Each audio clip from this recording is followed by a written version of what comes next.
What if I told you that the history of music is a lie? Or at least, the sanitized version they sold you is. Behind the platinum records, the sold-out stadiums, and the legendary status, the greatest icons of rock and country music were living lives that bordered on absolute madness. Today, we are opening the classified files. We are looking at the crimes, the cover-ups, and the unbelievable true stories of Elvis Presley, Johnny Cash, and Kris Kristofferson. Let's rewind to December 21st, 1970. The Vietnam War is raging. The country is deeply divided. And standing outside the gates of the White House, wearing a purple velvet suit and a massive gold belt buckle, is the king of rock and roll himself, Elvis Presley. But he wasn't there to sing. Elvis had a handwritten letter for President Richard Nixon. His demand?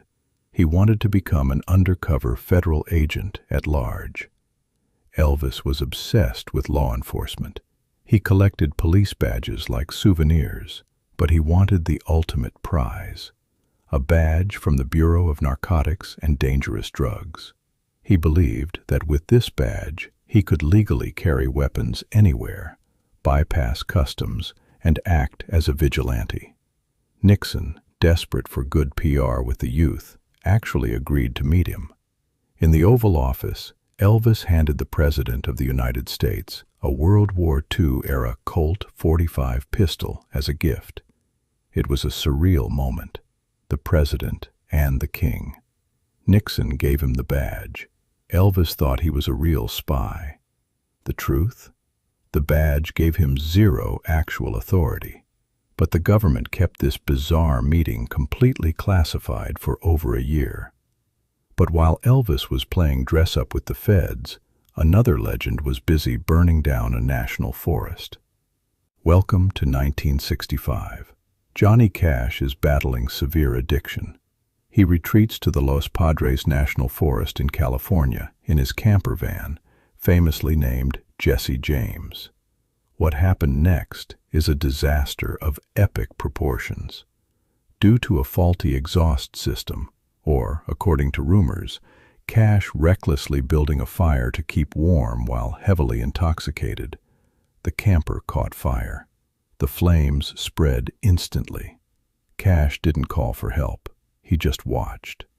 The resulting inferno destroyed 508 acres of pristine forest. But it gets worse. That specific forest was one of the last remaining sanctuaries for the endangered California condor. The fire killed 49 of them. At the time, that was more than half of the surviving population on Earth. When Cash was dragged into court, the judge was furious. Cash's response? He looked the judge dead in the eye and said, "I didn't do it, my truck did, and it's dead, so you can't question it." He was fined $82,000, a staggering sum back then. Cash became the only person ever sued by the U.S. government for starting a forest fire. Now, let's move from fire to the sky. Imagine being a janitor, sweeping floors at Columbia Records.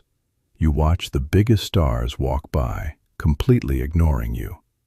That was Kris Kristofferson in the late 60s. But Kristofferson wasn't just a janitor.